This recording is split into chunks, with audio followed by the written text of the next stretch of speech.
Salam alaikum et bonjour tout le monde. Soyez les bienvenus dans ma propre chaîne, la chaîne de Raja Rouad. C'est votre chaîne aussi. Et le programme mathématique pour tout. Avant de voir la vidéo, essayez de cliquer sur subscribe, s'abonner au ishtirak qui va apparaître sous la vidéo. Alors toujours avec la résolution des équations inéquations, maintenant de deuxième degré à une inconnue.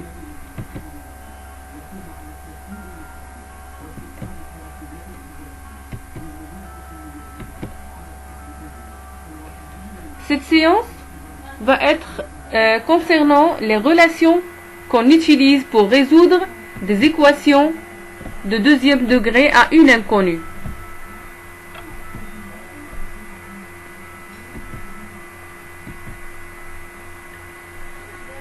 Alors, comment faire pour traiter ou résoudre une équation de deuxième degré à une inconnue?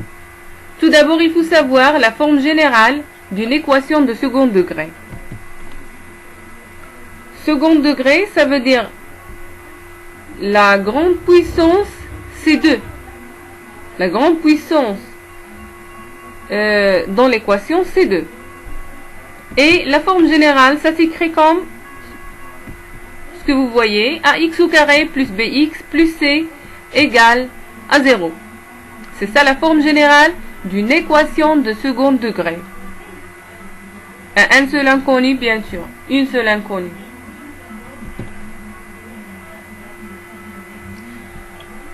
Première étape, on calcule l'identifiant de l'équation.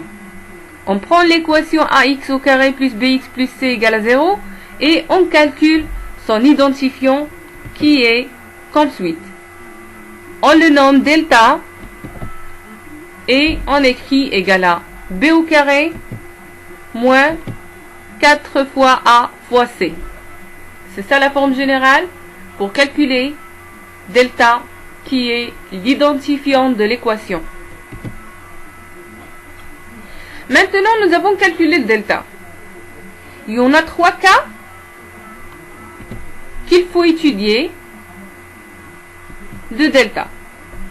Premier cas, c'est quand delta il est supérieur à 0. Deuxième cas, delta égale à 0. Et le dernier cas, quand delta il est inférieur à 0. Alors à chaque fois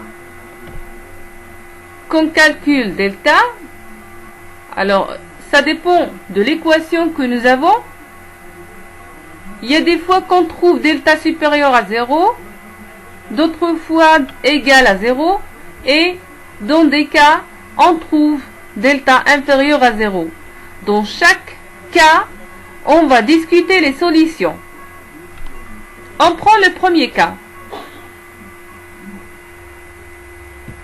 Alors le premier cas numéro 1, quand delta elle est supérieur à 0. On dit qu'il y a deux solutions, x1 et x2. La forme générale pour calculer x1 et x2, pour x1, moins b moins la racine de delta sur 2a. Et x2, c'est moins b plus la racine de delta sur 2 fois a. Ces formules, il faut les apprendre par cœur.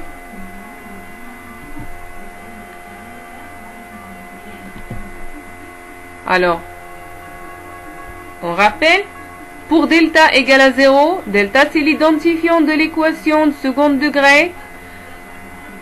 On calcule delta, puis si delta supérieur à 0,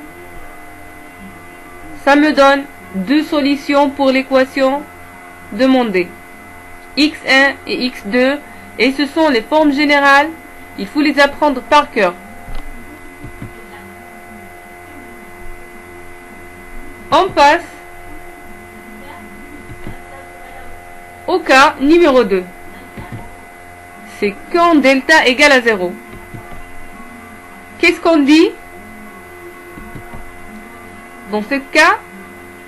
Bien, dans ce cas, on dit qu'il y en a une seule solution qui est moins b sur 2a. Alors, quand on trouve delta égale à 0, ça veut dire qu'il y en a une seule solution qui est x égale à moins b sur 2a. Notre dernier cas, numéro 3, c'est quand delta elle est inférieure à 0. On dit qu'il n'y a pas de solution. S égale A au groupe vide. Alors, il n'y a pas de solution.